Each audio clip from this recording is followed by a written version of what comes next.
Welcome back, everybody, to another Two Tamers Talk, episode 73. Is that what we're on already? That's what we're at, buddy. That's a high number. Yeah, it is. This time has gone by so fast. It is cruising, my guy. Yeah. And we are cruising right into EX5. And all of the fans are so lucky because they've had us 2 weeks in a row now. 2 weeks in a row. Like we were here last week doing the episode. We're here this week. And why is that?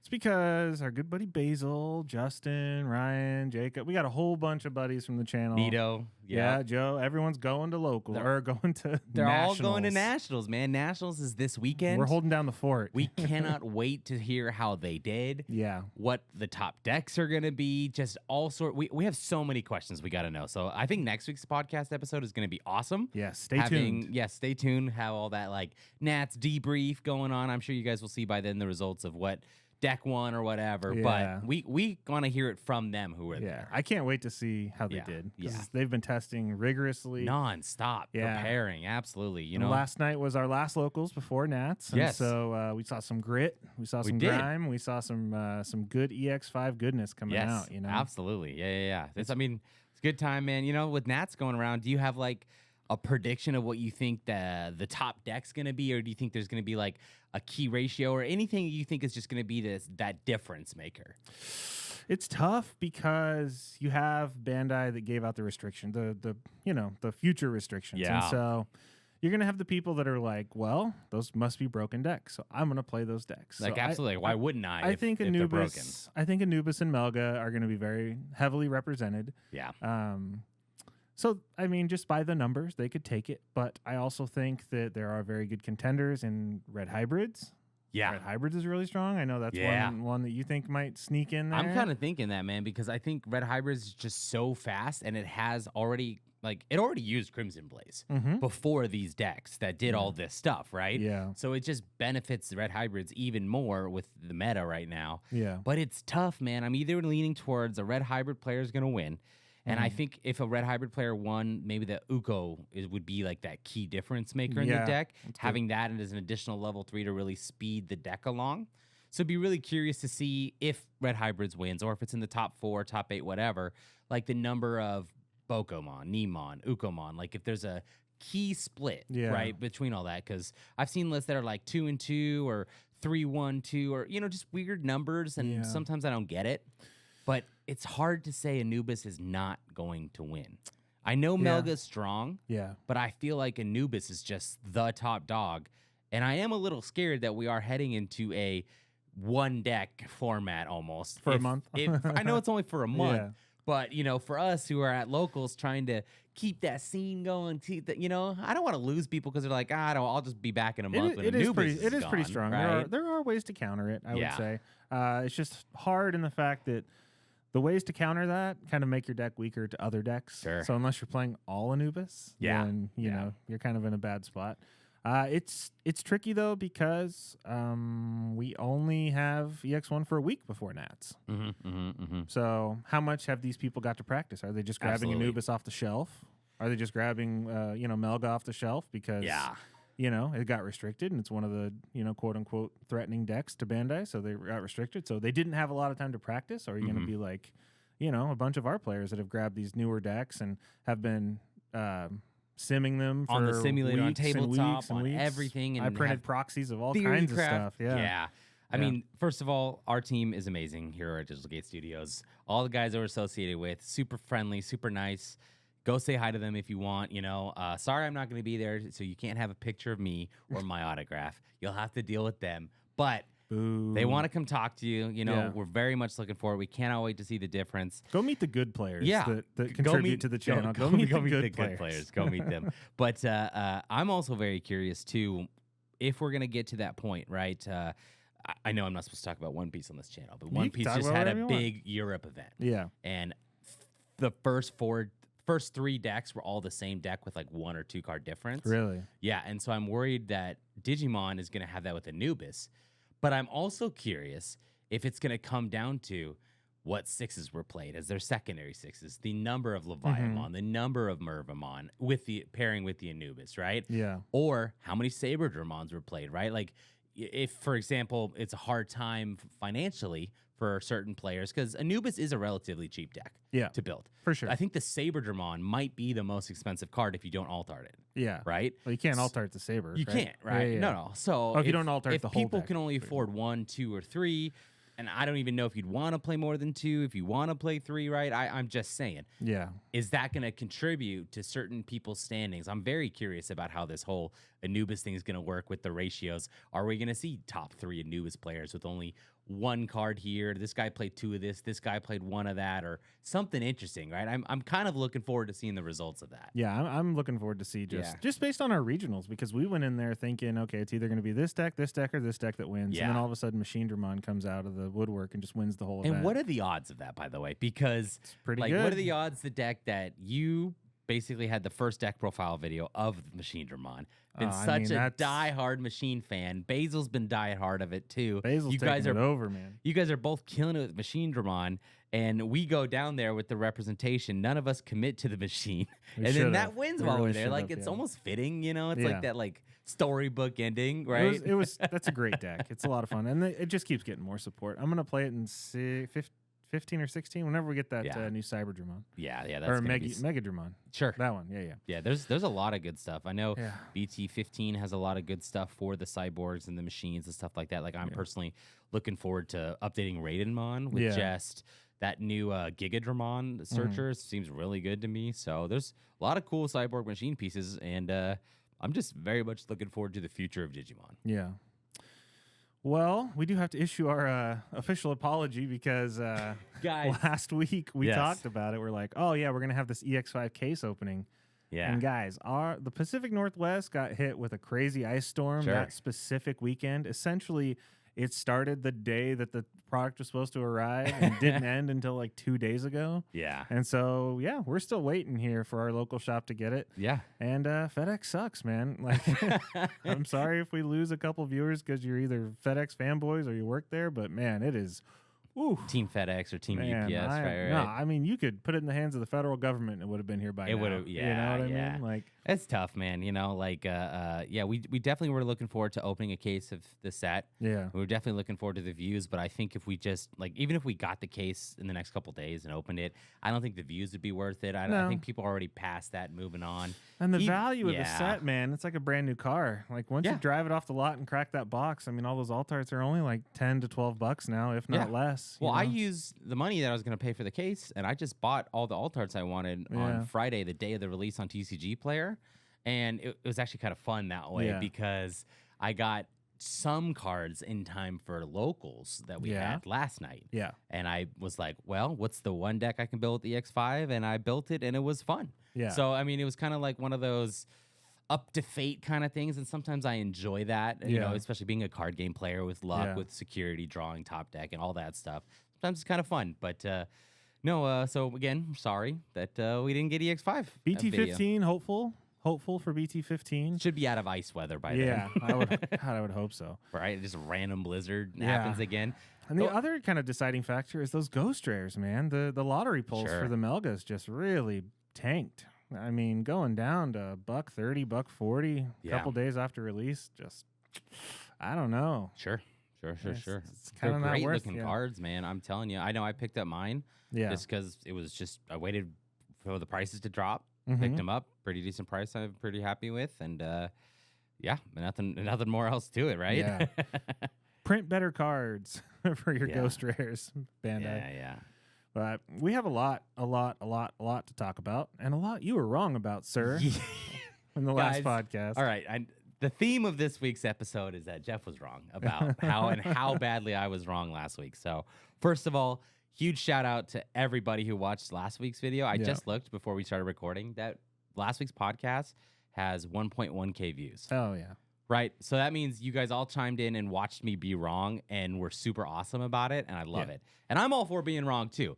So just like Jesse was saying, I'm not making excuses here, by the way. Just a little bit of backstory because I enjoy the backstory, right? Yeah. We had a blizzard. We all knew it was coming. We all knew, and we live in the Pacific Northwest. We are not like where my mom's from in Michigan, where they are prepared for snow. They're prepared for ice. School buses have chains. Yeah. We get like ice and a little snow, and everyone panics and freaks out and shuts everything down. Yeah. And the ice was actually pretty bad. The for news like just says, 2 "Don't days. leave your house." Yeah, it just says we can't handle it. We're not, tough enough. But anyway, so Jesse had a great idea. Why don't you come over Monday and film the podcast early, so that way we can still have it on time. We still have plenty to talk about, good content. Yeah. And I was like, yeah, that's a great idea. And I'm really glad you did that. Me too, because I don't think it would have happened. The weather was bad. And then I got like real sick last week. Where like as soon as I left your place Monday, I was like on the couch sick and was sick all week. And I'm much better now. So it was really good timing. Great idea you had there. But I made some predictions, and or not necessarily the predictions I made. Yeah. What I said specifically was we are never going to catch up to Japan. And prediction of the century. Bandai knows. I think they just know when we drop our podcast. We obviously talk about our recording schedule and stuff like that, and we talk. And they waited till Friday when the podcast basically aired to drop tons of news on us. An immense amount. And so much it was hard to digest it all, and we're still kind of picking through it, right? I woke up at like 5 a.m, like rubbing my eyes and just seeing my phone scrolling, because I had reactions from people that... So I had the reveals I still hadn't read, and I also had like an inbox full of, oh my God, did you see this? Yeah. And I will say, this is unprecedented, right? Yeah. Like, I cannot think of a single Japanese-based company, card game, whatever, IP, where they push for that global unified release. It's really Pokemon doesn't do it. I don't think any other Dragon Ball Super, Yu-Gi-Oh, One Piece doesn't do it. They didn't. And you made a great point earlier when we were talking. One Piece isn't doing this. Right. It's specifically Digimon that is going for a global release. And guys, let me just say, I know I made this whole big deal about it. Everyone shut up. Who cares? We're never going to catch up. Well, I said that because I'm at a point in my life, and I know you are too, where I only got time to worry about certain things. So worrying about something that may never happen, that's never happened from another company. Yeah. Right. I wasn't going to waste my time worrying, and I was kind of encouraging everybody to do that. But this is great news. This is good. Outstanding news, right? Being at that global level is great for us. Yes, it's going to make it trickier to deck build because we can't cheat and look at Japan's deck list, right? You're not going to have a base. We're not going to have like a base or like, things that maybe we wouldn't see at first. But this is great because we can open up almost a new market for our channel, right? Yeah. Specifically, this is why I think it's a good thing, because I can be the first to market with, a lot of rogue decks that I like to make that, Japan is so focused on their meta or whatever that they haven't had a chance to touch. Yeah. And we can get a new fan base. I'm excited for this. I'm excited because it gives us the opportunity to find those broken combos, like Galaxy Loop. Like we didn't even have a chance to find that out. Because there's so many smart people. I'm not saying Japan, overseas isn't smart, right? But I think there's more people here that are really focusing on these crazy combos and stuff like that. Yeah. Someone in the US would have discovered Galaxy Loop, like they did in Japan, right? And maybe even before Japan. I don't know. Who knows? So it's great news, man. This is a really good thing. And I think it is funny how wrong I was. I'm definitely laughing at myself. Feel free, everybody, laugh about it. So their roadmap is BT20. Yeah. So let us know in the comments, what do you think of that? Because my first thought was, okay, they want us to be caught up by BT20. Yeah. My first thought, I will admit, was a little negative. And that was, does that mean we're going to be rushed through every set until BT20? And I'm not going to catch up. Yeah, I'm not going to be able to enjoy the moment, right? Because I like being stuck for, I was kind of talking last podcast episode about, just like every 2 months or something. I think it was the number I said, 6 to 10 weeks of dropping a new set. And I like that time of I get to build what I, want to win with. I get to build what I like. I get time to tweak some things. Tons of great content we can make here at the channel. And then we move on to the next set. Yeah. Right? I don't want to just blaze through BT 15 and 16. I don't want to just blaze through all that and have disregard and only worry about the top 2-3 decks in each set. Right? Well, the release schedule is already posted up through BT 17 from what I remember. After that, it's kind of up to Bandai whether or not they speed us up for those last 3 sets or they slow Japan down for their release of those 3 sets to catch up. So it'll be really interesting to see which route they choose. I have a feeling they're probably going to slow Japan down, put them in kind of a longer formats and give us time to catch up. Oh, that's a good idea. I didn't think about that. Yeah, that's a great idea. But I mean, this is a good thing overall. I think so. I think so. Because like I said, it's just Digimon doing this right now, Mm-hmm. and this is a good sign of Bandai. Like I'm hoping this is like the visual that I get, right? Is that the head of Digimon at Bandai and the card developer team, whatever, they're all getting together and they're giving us a unified front, which could be really good for the Digimon as a franchise, Digimon card game specifically, because we don't want this game to go anywhere. Right. So, I mean, like, last thing we want is this game to die, and I don't think it's anywhere near that. I think it's got great growth and great, potential still. If anything, they're like, we have future beyond BT20. Yeah, so that's at least 2 more years. Yeah, this is great. This is huge news. So I'm super excited about this, and hopefully this means, all right, let's get some games going, right? Because I need a new video game for Digimon real bad. Digimon Survive did not do it for me. I'm sorry, everybody. Yeah. I need a new Cyber Sleuth or something like that, as I love that game. And a new movie while they're at it, because that last one was terrible. And like Digimon Ghost Game was pretty good. I liked it was funny. We were at Locals last night, and they were playing the 2020 reboot. And you're like, oh, this is kind of good actually. I'm like, I've been talking about this. They've been really stepping up their game, and you can tell Digimon has been trying a lot. And I think this is just another sign of how good things are going for Digimon, and I'm hopeful. I'm definitely hopeful. So okay, so what else were you wrong about? I was wrong about like everything, right? So Demon Lords? I was wrong about the Demon Lords specifically too. Because I just thought like the Demon Lords already had some pretty universal play and could, be used pretty easily. But I really like what they're doing in this EX set. This is so cool. You said dual color Creepymon. Yeah, you said we're not going to get I said we're not going to get a new Beelzemon. I said we're not going to get a new Lilith maybe because we've had some. I was wrong. Yep. Which is good. Again, I'm all for being wrong. I like learning. I think it's cool though because it's all dual color stuff. This is good. I think it's a really good way to do the Demon Lords, and I think everybody kind of saw this type of Demon Lord deck coming. Right when I think even when they announced Yggdrasil and the Royal Knights when we were doing it on a podcast, however long ago, we kind of called that they would do something similar for the Demon Lords. Something because it just makes sense, right? Because it's the eternal rivals of good versus evil, right? Demon Lords versus the Royal Knights. So it just makes sense, and I think this is an awesome, unique way to play the game, and I'm really looking forward to this Demon Lord. I think it's cool because it really kind of mixes the styles. So you have like the Royal Knights, style with the egg or whatever, but instead of like the whole tuck and do all the weird stuff, everything pretty much comes from trash. Which is such a purple thing. It's a very purple thing to do. Yep. So I think it's really cool. Yeah. Looking at that egg, it's really neat. It's really cool. The Gate of Deadly Sins. How cool is that? You think they'll keep the name?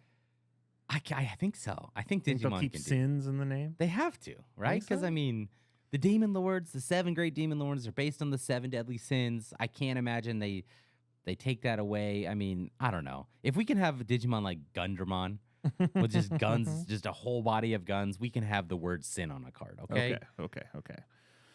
So we had some crazy, so this was on Friday last week. So tons and tons and tons of reveals. Yes. We got the Diaboromon stuff. I guess we can go into that first if you want. It's crazy that they didn't even finish talking about EX6 and they haven't finished showing the reveals. And then they already dropped BT17 People want that Diaboromon, that just goes to show how strong Diaboromon fans are and that they're really thinking about the future of this game and come directions on, we to haven't had support in how many sets? It's taken how long? You just got a Diaboromon Ace, man. What are you talking about? That's like one set ago, That's dude. okay. It's an okay card. So let's talk about Diaboromon. Let's just talk about the WinCon because that's the one everyone wants to hear about. So cool. This is so cool. But we haven't seen the Tamer yet. So we're recording this on Thursday, guys. If they drop the Tamer, which they probably will. I don't think there's going to be a Tamer, man. I really don't. Well, the Caramon searches a Tamer option that contains Diaboromon in the name or in the text of the card. Oh, maybe you're right then. Who would the Tamer be? Because this Diaboromon seems to reference the original Digimon movie. Okay. Right? Sonata's not in And there's for example, we'll talk in a sec about the Greymon secret, right? Yeah. Also from the original movie.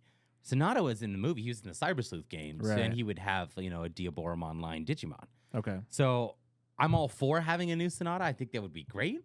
But in the movie, I can't remember a specific Tamer that Diaboromon had that would fit this role, right? Interesting. Well, I guess we'll see. I can't wait to be proven wrong on this too. Trust me. So let's get into this new WinCon, because that's what everyone was. They've been teasing it for about a month now, and everyone had their own speculation. You get this number of tokens you win. You do something else, you win. This is just an option that kind of sits in your battle area like a delay, and once you get 4 of them, you win. Yeah. So let's talk about the logistics of that. Yes. So one of these is the last 4 cards of your deck. Do you ever see it? I don't know. I don't. So here's what I like about cards that search in the game. Like, for example, Greymon or something that searches. Yeah. Every time you search, the cards that you didn't pick up, that you whiffed on, or you grab the 1 out of 3 or 2 out of the 5 or whatever the number is, they go to the bottom of the deck. Yeah. So at some point, like you said, that last clock of the end being the last card in your deck is going to get moved up as you search things, right? So at some point, you should be able to get that. So the Greymon actually puts the remaining cards that you don't grab in the trash. Yeah. So it's interesting. So because you want this either in the trash because the Diaboromon grabs it from the trash. Yep. Or in your hand. Security's fine too because it goes to hand. You have to have all 4 of them. So it's really tricky. So currently, as far as I know, correct me if I'm wrong, you can grab this with the new Greymon because it has Diaboromon in its text. Sure. And then Black Training. Yeah. I think that's it. Defense Training. I don't think there's anything else that can grab this on a search. So it's going to be really interesting because if you mill this and you're looking for it, you're going to really have some regrets. I really like this WinCon, and honestly, kudos to Bandai. Like, they did a great job designing what a unique WinCon would be, because we kind of take Digimon for granted, right? Because when the game started, how do you win the game? Your opponent decks out, or you win the game with the security stuff. And they've been slowly adding more ways to get to that win condition. Yeah. And having this as a whole new straight up you win the game instead of when you have all 4 o'clock at the end, trash all the security, right? This is awesome. This is really cool. It's unique. I really like that. I'm going to proxy the hell out of this once we get all the cards. Yeah. So it's really interesting in the fact that you play it. You pretty much have to have a Diaboromon on the field to play it because you can't tuck underneath a token. So it has to go under a Diaboromon that you have in field. And then essentially it makes a token and then it gives all of your Diaboromons essentially decoy. But it's decoy from removing from the battle area. So it's decoy not just deletion. Yeah. So you can delete your tokens as well to save it. And then at the end of turn or end of opponent's turn, it comes out and it hits the battle area. And if you can do that with 4 of them, you win the game. But sure. That's tricky, man. This whole thing is tricky. And we can skip over to the Diaboro because the Diaboro is a big part of the deck too. Yeah. It's black, so thank you. Thank you, Bandai, for making it not a white Diaboromon so we can search it and be consistent with other cards. Because if you want to use that defense training like you were talking about. Yeah, you're going to have to use this. Your other options are the promo, the security attack one, and the ace. Those are the only 2 other black Diaboromon. The early BT one is white, and so is BT5. And the EX one too, right, is white? Yeah. The EX one is white as well, yeah. So I'm really curious because we haven't seen the Armageddon or the Tamer yet. So those are going to be very important for the deck. They have to be. There's no way they're not. Yeah. So I'm going to see if those accelerate your way of getting these options in hand. Well, I mean, we in BT17, right? Like, we don't know the secrets at all. So maybe one of the secrets is Armageddon. I mean, do they do another secret Tamer like they did with, who knows? Or do they just phone it in and make the new Omnimon a secret? Yeah. Who knows? And speaking of the Omnimon and speaking of the fact that this is so like the movie, right? Like the straight up clock of the end, that's a scene from the movie, right? Yeah. That's what Diaboromon did. This just gets me thinking, okay, we're going to probably get a new Omnimon, right? And it's on the box anyways. Yeah. So we are probably, right? I'm assuming. It's definitely coming, right? But I was thinking of BT1 Omnimon, whose ability is, for those of you who are new to the game and have never used BT1 Omni because there's no point anymore, when digivolving, delete all of your opponent's Digimon with the same name. Or you pick one, everything with that name dies.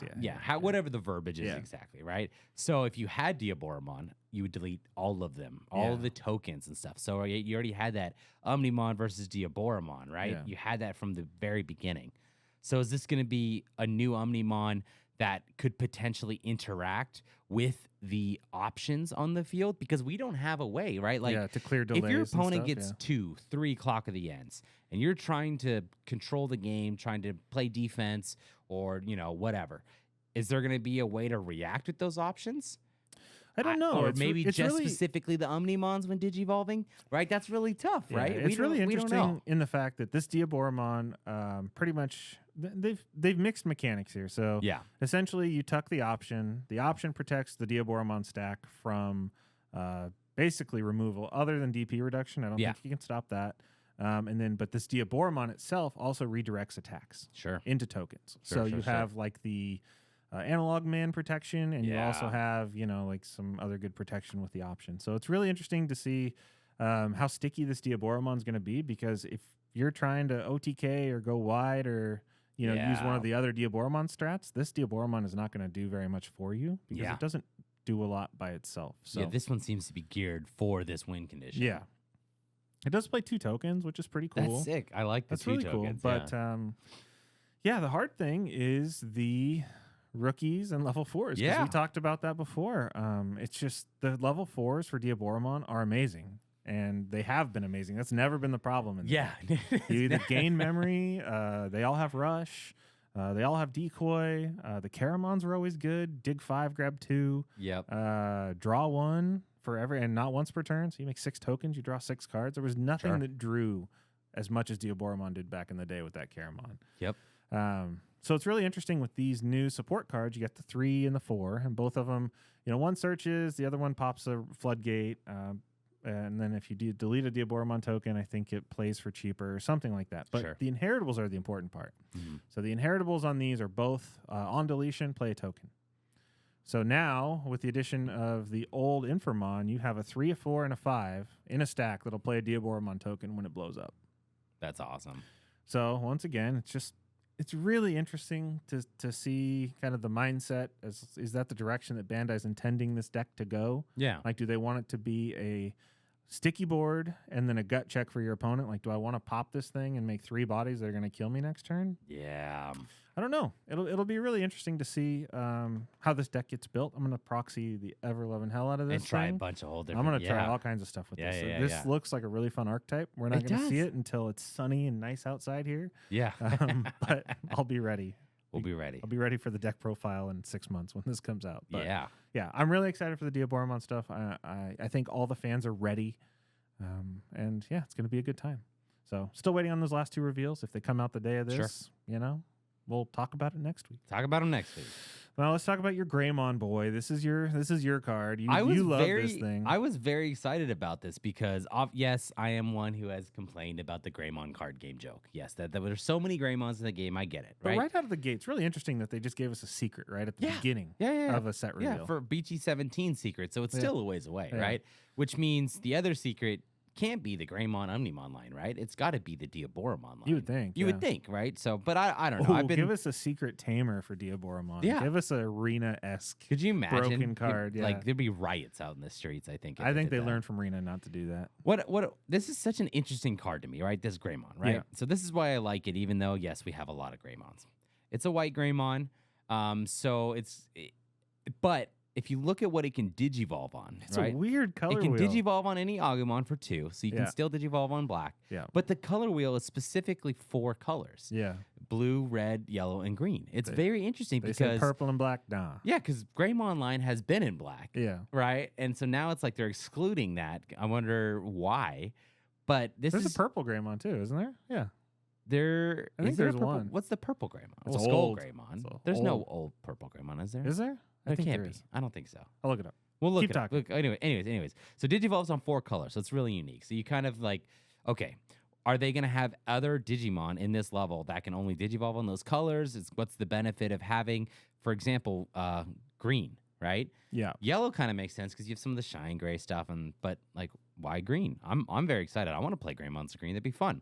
But what I really like is how unique this particular card is. So this is like one of the first times where, I'll just read the effect, right? Yeah. If this Digimon's name is Koromon, it gains plus 3,000 DP for the turn. So when I first saw this, I was like, man, I must be really tired. I haven't had my coffee because it was early Friday morning. I'm like, it was mistranslated, right? I was like, what's going on? But then it's like, wait a second. All turns, this Digimon has all the names of level 3 and lower cards in its Digivolution cards. Right? And so also it gains 3k, then delete when your opponent's Digimon with as much as less DP as this. So what's really interesting about this is as soon as this got revealed, people were showing the potential of how tall you can make your stacks. I don't know if you guys saw all those pictures in the Facebook group. I saw a couple. That was awesome. Where it's like you would go from Koromon, Agumon X, Greymon, and then back to, Agumon X, Greymon. And then, you could even just repeat the cycle, or you go Greymon X, whatever. Yeah. Just make a ginormous stack. I mean, realistically in a game, are you going to do that? Probably not. Probably not, right? But if, for example, you want to digivolve into an Agu X on top of it, because you have a little bit extra memory, you want to search a little bit more. Yeah. You could do that. Yeah. And then you can go Greymon X on top of that, because you'll still have Greymon in your sources. So, but it's inherited on deletion. You may play a Tamer with tie or Kari in its name from your hand without paying the cost. Or you can hatch in the breeding area. Mm-hmm. So it just reminds me a lot of the movie. Again, I know we were already talking about that.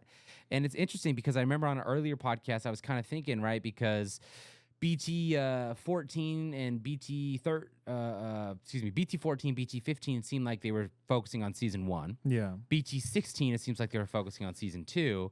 So I thought 17 was really going to focus on Digimon Tamers, right? Season 3, but they're going to the movie. So I mean, it's still early. We could still get other stuff. Yeah. But it seems like maybe we're just sticking in that season 1 realm for a little bit longer. I'm not sure. It'll be interesting too.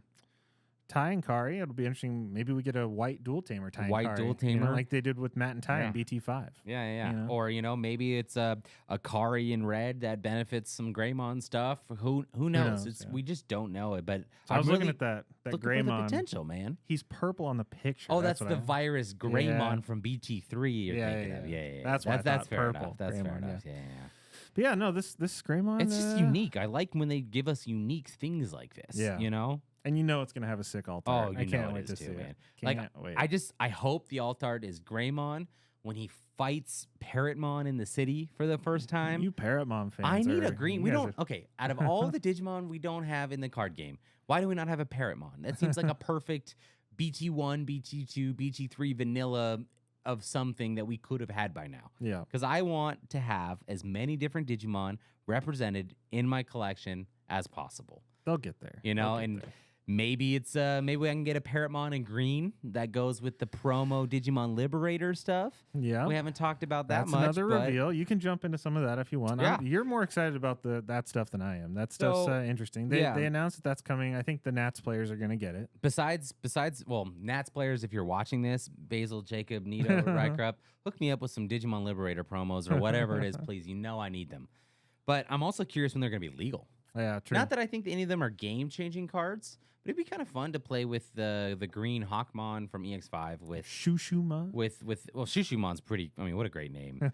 But it's interesting too. But Digimon Liberator was another thing they announced, and it kind of goes along with that Bandai kind of giving us more content. Mm-hmm. Whether or not this is going to be a hint, I think someone said it's like a web novel or visual something based on the card game, which is cool to have that perspective. But maybe we get a game, like a console game where you duel each other with cards. I don't know. Maybe we get a sim, and these are the mascots of the sim. I don't know. It's too early to tell, but I like the green bird stuff. I'm all down to play birds in every color. It's only like 6 cards, the whole thing, right? Isn't it really small? They gave us two tamers, 2 3s, and 2 4s. That's it. Right? Green tamer, yellow. green 3. Yeah, they gave us. I can't remember. I'm horrible at the tamer names. They'll be down below.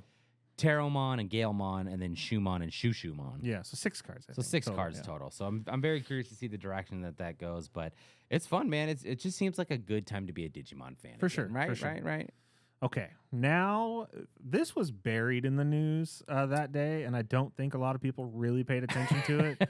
This slide for these new LM cards, these are game-changing cards. There's a lot of firsts here. So let's jump into the next slide.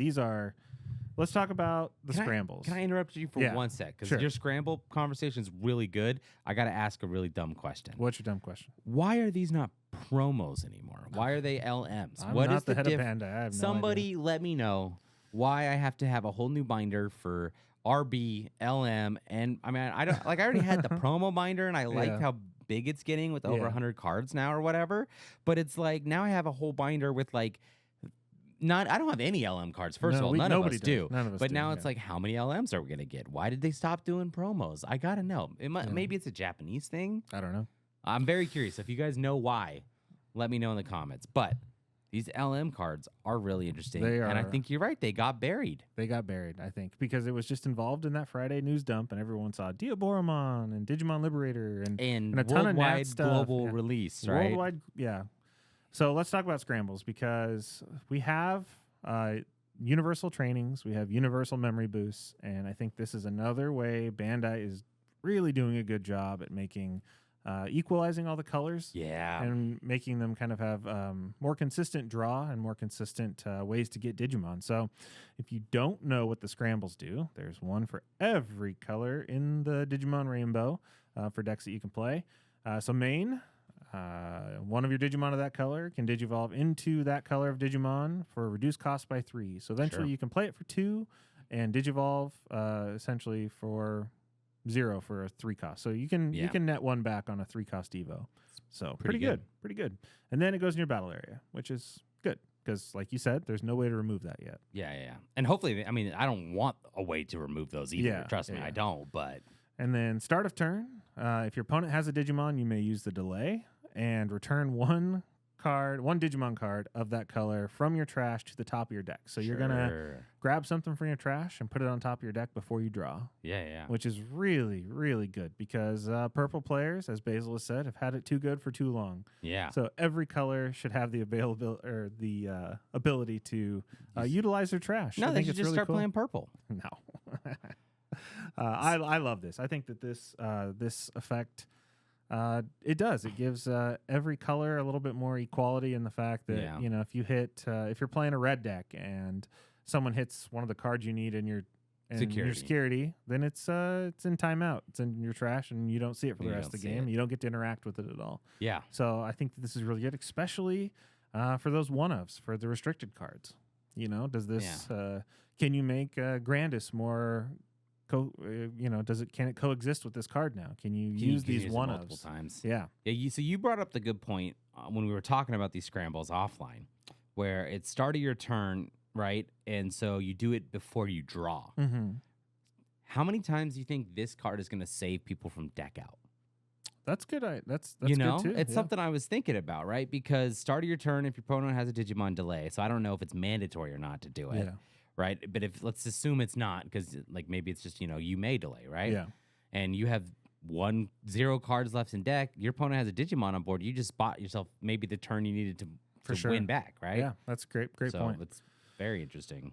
And then if that's not good enough, it also plays a card of that color with 2K or less from your trash. So it'll play a Searcher, it'll play a Floodgate. A lot of Floodgates are only 1 or 2K. Some of them are 3, so it's not Some of them are 3s. Yeah. Good old Chumon. People aren't really playing 3K level 3s anymore. Yeah. Back when we started playing, we played those 2-drop vanilla 3Ks because we love them. And there's not really a need to play high body level 3s anymore. Yeah, because you want because they all search. Because you have your tribes of Agumons that benefit the Greymon's Digivolution costs. It searches, it does all that stuff anyways. Yeah. And most people are pretty good at the memory, either having a tamer, having boost, or whatever. So they're not really getting choked anyways. Yeah, because that was my favorite move. It's like, I can do something for 2 memory and give my opponent 1. Bam, there's a 3K body next turn. Yeah, deal with it. And I gave you 1 memory, right? Yeah. So it's I like this card, man. I really do, but I'm torn. And I'm gonna preface this first, right? I was always for the memory boost. As soon as I saw them, I was like, boom, love these cards instantly, right? Every deck. Yeah. Trainings came out, and I was like, is that really gonna take away my spot from the memory boost? It has. It has. But I was hesitant at first, right? And then I realized it's like I use the trainings, to Evo. Most of the time when I use the memory boost, it was to Evo or whatever, right? And I'm kind of doing the same thing. The memory boosts do have the advantage in like hybrid style decks where you can't, Digivolve from a tamer. Yeah, you want the raw hybrid memory, right? And the memory boosts do have the advantage if you want to change colors on your Digivolution stack, and But I really like the search of the training. It feels good knowing I don't have to bottom deck an option I need, a tamer I need. Yeah, I can dig 2 for only 2. I can grab another training, do it again, and really set myself up. Yeah. So right now I'm gonna say I don't see myself swapping from trainings to scrambles. They're using but it's different way functions. Too soon, and And I also said I wasn't going to leave memory boost, right? Here I am. I think this is a different function. This isn't really to accelerate your board per se. Sure. But it's definitely good. Even out of security, play a Digimon with 2K or less. Yeah. Really good. Yeah. And then add it to hand, so you still get to use it. You still get to use it. I like that. So I think this will affect a lot of deck building in the future as far as which rookies you choose and ratios. I think that these are going to be really, really fun for the game, and I can't wait to get them. When we get them, sure. Who knows? Sure. Who knows? Sure. So we got some. This whole LM thing was a banger. We're gonna skip the Shivamon and Maid mode because those are not for me to interpret because I don't play those decks. I don't know if they're that good. Yeah. All these aces are pretty good. Yeah. So we have our first confirmed published level 7 aces. Level 7 aces. That's insane. Overflow to think about. 5. So crazy to think remember about. back when they debuted and they showed us the reveals for EP5 and we're like, why are you giving us Bond Tamers now? It's been like 2 years. Because they really want to play Tyrannomon, duh. Yeah, okay. But no, I think that they had this in mind. They knew these were coming, and it's very interesting. I really like the Bond. Just because level 7s in blue are very few and far between as far as good ones go. I think you just have the burst and Aegis. I like having level 7s that are the same color as the rest of your deck. Yeah, because for trainings and memory boosts and stuff, absolutely. It's so nice. Add one blue Digimon, cool. Yeah, don't just skip over this. That was the struggle in Ulforce forever. It's just like, oh, cool, I can put I can put Omnimon in there. It's a great card, but I'm just gonna mill over it with every search I have in the deck. So what's the point? You know, and as Mega Zoo players, did you ever think you'd have a level 7 that was cheaper than a 10-drop level 6 to play? You remember those days? For 8 is like, crazy, oh my god, a 14K for 8? Like you just hard play that. Like, what are you gonna do about it? But this is crazy. It's cool and it's nice because it feels like, again, I'm in a good mood right now. I feel good about the direction Digimon's going. I feel positive about everything. Right, they're giving love to Diaboromon fans from the original movie. We're getting a lot of good stuff from season 2. You're getting stuff from the Agumon Gabumon line, right? You're getting things from all the different corners of the Digimon IP. Yeah. Right, where they're able to support a lot of fans and things that they want. You know, just be patient, guys. For those that are loyal Bond players, things are coming your way. Right.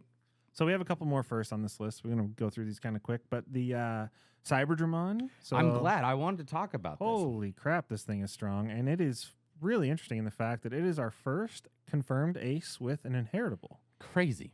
So we have that, and then the Megidramon also has an inheritable. So it looks like the trade-off for the inheritable is one more hard cost. Yeah. Because usually level 5 aces were 4. Yeah. This one's 5. Yeah. But on play, it de-digivolves and plays a tamer, does all kinds of stuff.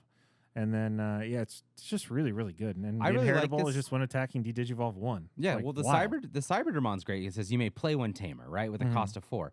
So it almost takes that, for the decks that would use the Momimon hard play. Yeah. Right, to grab a tamer. It kind of does that same thing. Because it doesn't say black tamer, it just says tamer as far as I can tell. Yeah. Right, and then rest of the top or bottom, same thing, right? And then if you have a tamer, de-digivolve 1, so it does even a little bit more. Yeah. But one thing I was curious about, because I always like to think about how can I break the game by cheating bodies out, making things cheaper, whatever.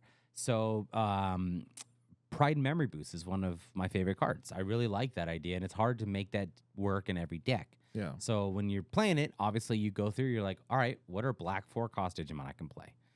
Well, this is the first black ace card that I can think of that we've gotten. I don't think there's level 5. Obviously, we got Diaboromon. Right, let me correct myself. But it's a 5-cost, and I'm like, okay, did they purposely make it out of Pride Memory Boost range? Oh. Or did they already plan to have the inheritable to give it a 5-cost hard play? So I'm very curious in the future if we ever do get a 4-cost ace level 5 for black. Right, or if we just not going to be able to because of Pride Memory Boost. So I was going back and forth with Basil about this card. I'm like, I think this is like an automatic 2-of in Machinedramon. Oh man, it's good. Plays the analog man for free and de-digivolves and then has an inheritable. Oh, plays for 5. Oh, it's crazy because I never thought we'd see the day when an ace card has an inheritable. Yeah, and I'm really glad you brought up that point because that's a very interesting point, and I'm excited for this for Justimon deck. So there's all sorts of good use out of this card. Yeah. So those LM reveals are just bonkers out of left field. So I really, really, really am looking forward to those, and I can't wait to see Yeah. when do we get them? Hopefully Absolutely. it's sometime in the near future. Hopefully we don't have to wait until BT 17 or 18 to get those as toppers or wherever. Sure. We're still waiting on Quantumon or whatever whatever those early ones yeah, are. because that kind of this is like the third LM release for Japan, and we haven't even got the first one. we haven't. I think I heard they're going to be mixed in onto BT 15 or something Hope like so. that. That's what someone said in the comments of the last I hope video. so. So thank you for that. We appreciate that. We love it when you guys interact with us. You jump in the comments and you let us know your thoughts and your opinions, man, because it just makes our day. It does. It does. But speaking of that, we also need to plug the Instagram one more time. It's gonna go right there. We have some. Sorry, I was waiting for Jay. I need you to summon it with me. But stay tuned. We have some really cool stuff. The boys over at Nats are going to be sending tons and tons of behind the scene footage. Oh yeah. So I'll be posting all that on Instagram. And there's just some really cool behind the scenes stuff. I posted some of the new equipment we got today in the studio. So just if you want to see how the sausage is made per se, check out the Insta. Sure. Now it's my favorite time. Okay. Let's do cards of the week. Cards of the week. Yeah, Let's jump into it. Well, so this is coming from the fact that we just got EX5. Yes. EX5 is dropped. People are playing it. People are getting it. And I know I went first last week, but I'm going to go first again since I'm clearly talking. I'm sorry, man. I meant to give it to you, I promise. But just watching everybody fight over the promo Saberdramon. Yeah. And I'm really curious if that difference of the top decks at Nationals comes down to the number of Saberdramons.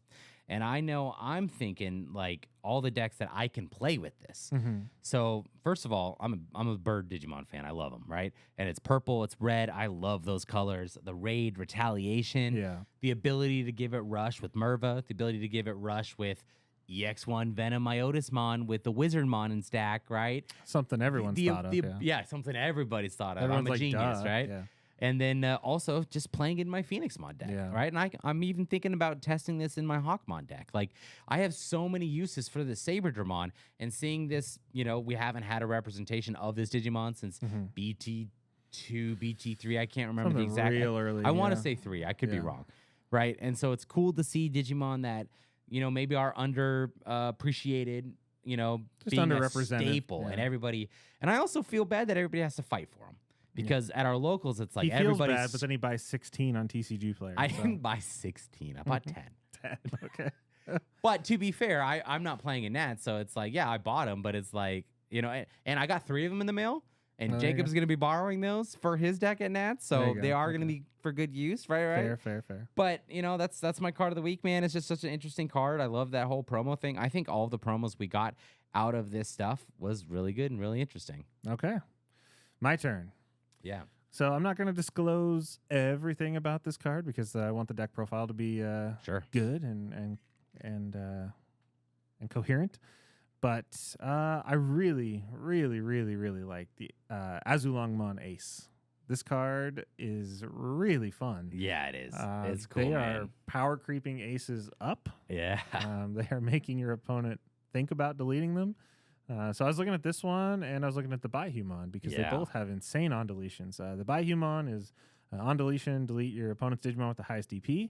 Sure. This one is you get to pick one of your opponents with the highest level. So I think I like that better because it makes gives you a little bit of variety if they have 2 level 6s on the board, let you make some decisions. But also on play, bounce to level 5, really good, really, really good. Yeah. And it'll restand when it evos, but that's not a thing. Yeah. In the deck that I'm playing, so it's just a card that's really strong. I really like the choice your opponent has to make. It's like, sure, I want that 4 memory, but it's gonna kill the biggest body I have on board and take it with it. So I think it's a card that's unless you're playing the Devas deck, it's not something that might be on your radar. I know in the games that I've played it in, and people are like, "What is that card?" Oh, you're like, "What? I wasn't expecting this." I'm like, "Sure, I can't wait over for you to show off this take deck it." that you're talking about. It's gonna be it's fun. Cool, it's cool. That's my guy for the week. I really like with that they printed a bunch of because Azulong, one of the sovereigns, right? Jade Dragon of the East. I'm a Chinese mythology fan. That's where his design impact came from. Right, on his card, it mentions the 4 Great Dragons, that he's also a part of that group. It mentions all this stuff. So they're doing a good job of making it so, you may never actually use that card in 4 Great Dragons, but you could. Yeah. Right. And I think it's important that, even just having like the traits of certain things, because we run into the problems of other cards not having in traits when on a future card it is. Yeah. And you're like, why doesn't the old one have it? I can't use it in this archetype. Yeah. But they're doing a good job, I think, of keeping those thoughts in mind when they're coming up with these cards. Yeah, I think they're doing a better job at future casting overall. Yeah, for sure. Yeah. All right, guys. Well, I think that's going to wrap it up this week. What a great episode. This one feels good. Yeah. Dude, man, this is EX5 is just, it's been so much fun. It's been funner than I expected, and I expected a lot. So yeah. I'm really excited for this format. It's albeit very short. We have BT 15 the week after the Super Bowl. So what, like 2.5 weeks away? We got pre-release that weekend. So there's all kinds of new content coming. We have EX5 decks in the queue. Stay tuned. They're ready to film as soon as we get all the cards for them. We've been practicing proxies like crazy these last couple of weeks. I will say, I think Fortitude is my new favorite keyword. Okay. I really like the Fortitude mechanic. It is really cool. It's my style too, so I'm all for it, man. All right. I'm excited about this. This is a good time. Fortitude deck. Fortitude deck should be coming soon. I think so, yes. All right. We'll catch you guys in the next one. Stay tuned. Check out the Instagram for a bunch of cool Nats stuff. So we'll see you guys soon. We're gonna